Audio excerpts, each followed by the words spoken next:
Greater Visakha మేయర్పై అవిశ్వాసానికి 2 రోజులే మిగిలింది. అయితే ఎవరి బలం ఎంత, ఎవరి వ్యూహం ఏంటి అనే దానిపై ఉత్కంఠ కొనసాగుతోంది. ఇవాళ తమ కార్పొరేటర్లకు వైసీపీ విప్ జారీ చేయనుంది. జీవీఎంసీ ప్రత్యేక కౌన్సిల్ సమావేశానికి హాజరు కావద్దని నిర్దేశించనుంది. కార్పొరేటర్లు పార్టీ గీత దాటితే క్రమశిక్షణ చర్యలు తప్పవని స్పష్టం చేసింది. మరోవైపు అవిశ్వాసానికి అవసరమైన మ్యాజిక్ ఫిగర్ 74 దాటేశామంటున్నారు కూటమి నేతలు. 25 మంది కార్పొరేటర్లు కూటమికి మద్దతిచ్చేందుకు సిద్ధంగా ఉన్నారని చెప్తున్నారు. అయితే వైసీపీ విప్ జారీ చేయడం వల్ల పరిణామాలు ఎలా ఉంటాయనే ఉత్కంఠ నెలకొంది.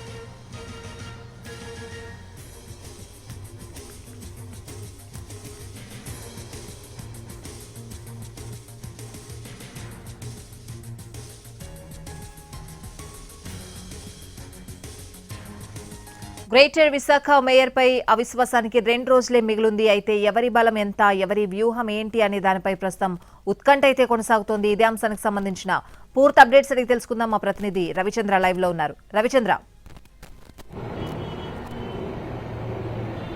సరిగ్గా ఇక్కడి నుంచి 48 గంటలు మాత్రమే గ్రేటర్ విశాఖ మేయర్ తన అవిశ్వాస తీర్మానాన్ని ఎదుర్కోవడానికి సమయం మిగిలి ఉంది. ప్రస్తుతం గ్రేటర్ విశాఖ నగరపాలక సంస్థలో మ్యాజిక్ ఫిగర్ 74 అవసరం అయితే ఆ మార్కును దాటామని కూటమి చెప్తోంది. మరోవైపు తమ వర్గం కార్పొరేటర్ల విషయంలో వైఎస్ఆర్ కాంగ్రెస్ పార్టీ చాలా కాన్ఫిడెంట్గా ఉంది.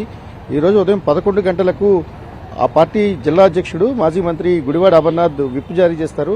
ఇందుకు సంబంధించిన అధికారాన్ని హైకమాండ్ అమరుకు ఇచ్చింది. విప్ జారీ చేసిన తర్వాత నేరుగా ఎవరైతే 56 మంది కార్పొరేటర్లు 4 ఏళ్ల క్రితం జరిగిన ఎన్నికల్లో వైసీపీ బీఫామ్ మీద గెలిచారో వాళ్ళందరికీ కూడా నోటీసులు జారీ చేస్తారు.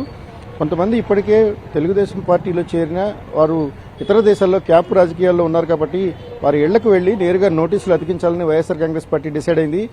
నేరుగా ఎవరైతే కుటుంబ సభ్యులు ఉంటారో కుటుంబ సభ్యులకు ఇవ్వడం కానీ లేకపోతే వారి ఇంటి గోడలకు అతికించడం ద్వారా అవిశ్వాసానికి సంబంధించిన తీర్మానాన్ని జరుగుతున్న ఏదైతే కౌన్సిల్ సమావేశం ఉంటుందో దానికి వెళ్లవద్దు అని చాలా స్పష్టంగా చెప్పబోతోంది.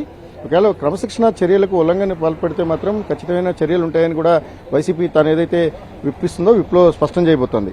మరోవైపు కూటమి నుంచి అటు మలేషియాలో క్యాంపులో ఉన్న కార్పొరేటర్లంతా కూడా రేపు మధ్యాహ్నానికి విశాఖకు చేరుకుంటారు. వీరందరినీ భీమిలిలో ఉన్న రిసార్ట్కు తరలించాలని కూటమి ఇప్పటికే డిసైడ్ అయింది. నేరుగా అక్కడి నుంచి 2 ప్రత్యేకమైన బస్సుల ద్వారా కార్పొరేటర్లందరినీ కూడా ఎల్లుండి జరగబోయే కౌన్సిల్స్ అంటే శనివారం ఉదయం జరగబోయే కౌన్సిల్స్ ప్రత్యేక సమావేశానికి నేరుగా తీసుకుని వస్తారు.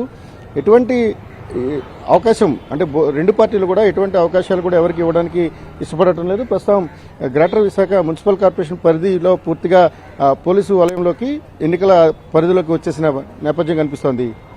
రైట్ రవిచంద్ర.